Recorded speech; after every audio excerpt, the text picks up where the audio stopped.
thank you, firstly, for talking about this, because you did the first interview with Jane, and that must have been a very difficult moment because this had been going on for a while in your lives and you had to make that decision whether to go public or not. Any regrets? No, none at all. I think it's only been a positive experience since then. I mean, for me, it was 4 years that we kept this quiet. And the relief when I finally did do the interview with Jane was just incredible. Because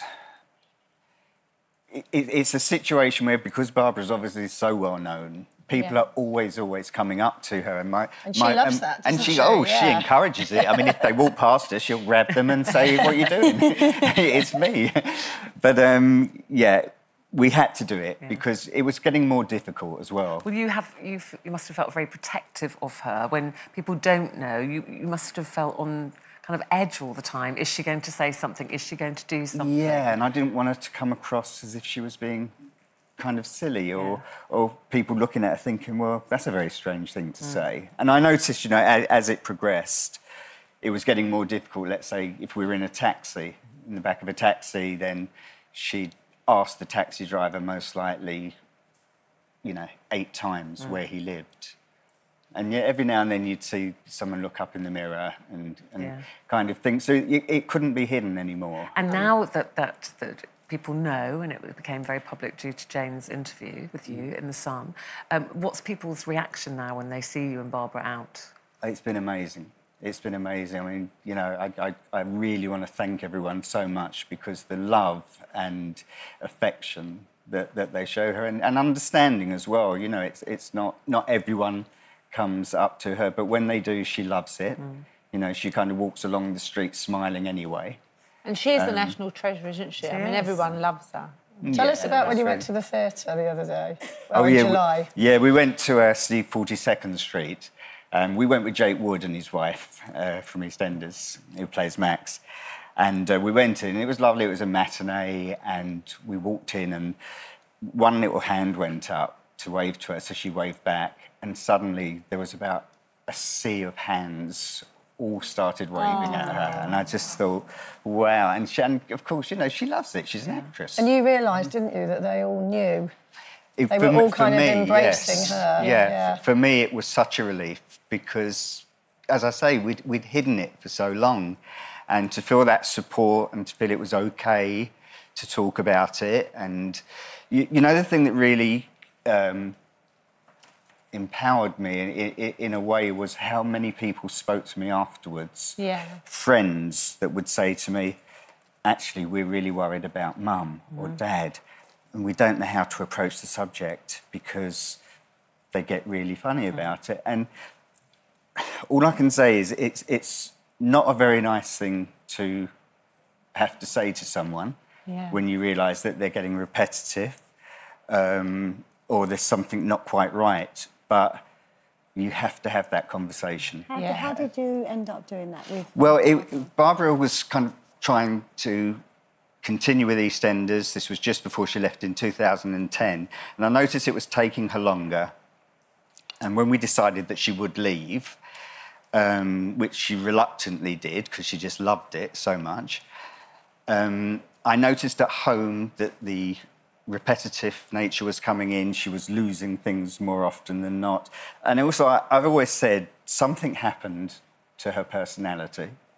It was almost as if I've always felt some veil came over her, where she'd lost that sparkle. And first of all, you think to yourself, well, maybe it's because, you know, she's getting a bit older now. You know, she's 81 now, that. She's 81 now. And she was in her early 70s then. So I accepted that as part of And how difficult has it been living with Barbara with this? It's been such a gradual thing. It's been such a gradual thing, Linda. At first, when we had the diagnosis, because I said to Barbara, first of all, I said, look, you're getting a bit forgetful, and I think that we ought to go and see someone.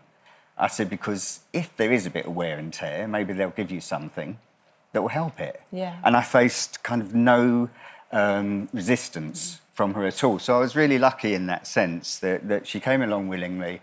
And deep down, I didn't think it was going to be what it was. I just wanted to be safe.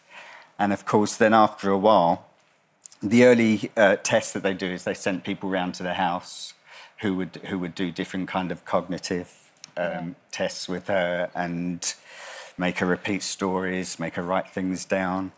And it wasn't for maybe 18 months or 2 years that her neurologist, Dr. Angus Kennedy, did the final kind of test and called us in. How did you feel when you heard that's what it was? Because I know for my family, there was a sense of relief, actually, because my father had been doing so many things that were out of character. Yes. And changing his personality, as you've said, changing slightly, and we didn't know why. We were actually quite relieved because it was like now we know. Yeah. So our initial thing was relief, but then you think, well, I don't know what the future holds now. That's exactly it. I thought, well, I wasn't imagining this. No. There was something there. So there was that sense of it. And there was also a sense of, I think, a slight numbness as well that happened to me. And tell us what she said to you when they told the pair of you. We were sitting down and Dr. Kennedy said, look, I'm really sorry, but it is Alzheimer's that you've got. And she just looked at me and she went, I'm so sorry. Oh, bless her. Oh, bless her. Yeah. And she...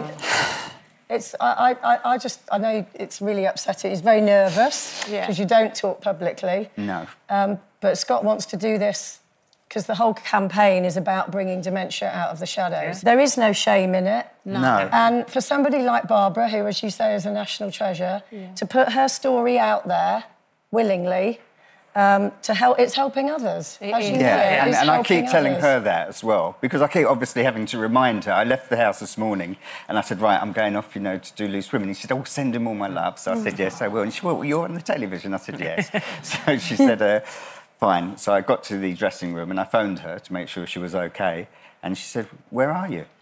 But listen, the other thing you're doing, and Jane's right, just by speaking out when you did the interview, coming on here, we're so thrilled that you've chosen this show because, your story will resonate with so many of our viewers. I mean, there are 850,000 people estimated to be living with dementia. So there will be so many of our viewers watching today who are in your position, who are caring for a loved one. Yes. And we know it's about living with dementia. They will say you're not dying from dementia, you're living with it. And also, it's so essential that we fund research. At that same theatre trip, after all the hand-waving, and it was in the interval, we were just walking up to the bar, and she chats to everyone like she always would, and she said, hello, everyone, you enjoying yourself? Isn't it fantastic? What about all this tap dancing, just like the old days? Well, the next minute, she was doing her own little shimmy along the aisle. We had a performance for them. And I looked at her and I thought, wow, Well, yes, I mean, that's the actress and the show person in her. Just snaps in. You're not, Scott, but what you are doing, you're putting yourself out there by doing the interview with Jane. You're putting yourself out there by doing this interview with us. You're also putting yourself out there for a London marathon, the marathon. Well done. Which you've never done before. No, I've never done anything like this before. And then I realised what happened was we were approached by the Alzheimer Society. Jane Cotton got in touch with me. Oh, I know Jane. We know Jane. We're doing the memory walk. And they've been fantastic to offer support. And they explained that the Dementia Revolution was going to be the chosen charity for the Virgin London Marathon. Which is fantastic. Which is absolutely incredible. And I think it would be OK for Barbara to be involved and for a letter to go out to her, to everyone running, to see if they could, get some more support. So I said, yeah, absolutely. And they also asked, would she send a personal email to all of her ex-EastEnders colleagues, cast, to see if anyone would be prepared to do it. And we won't say right now who it is, but there's been some lovely interest, so I'll be joining them.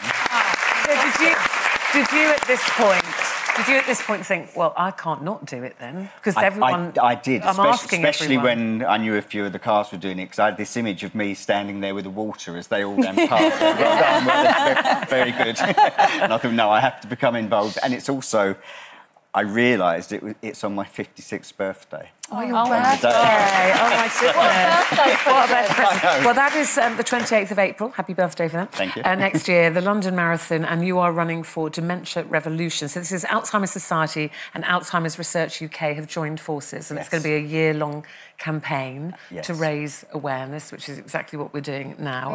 I've been round a few times to your house to have a cup of tea with Barbara, and Scott's handling it brilliantly. He has a notice board right under the TV, and it says Scott and Barbara have been married for 18 years. Scott loves Barbara. So she's got this sort of constant reminder. But you had a bit of a sad situation, didn't you, recently? Yeah, it was about 2 weeks ago, and I think since that first day of diagnosis, my big fear was always going to be, what if one day she looks at me and doesn't know who I am? And that kind of haunted me. And 2 weeks ago, you know, that reality came. Oh, it was only brief. It was only brief. I was just helping her. She'd got out the bath, and she looked at me, and she looked suddenly apprehensive, and just kind of her eyes went blank, and she went, "I'm sorry, who are you?" Oh, don't. That'd break your heart, wouldn't it? Because my mum used to do exactly the same thing to us, honestly.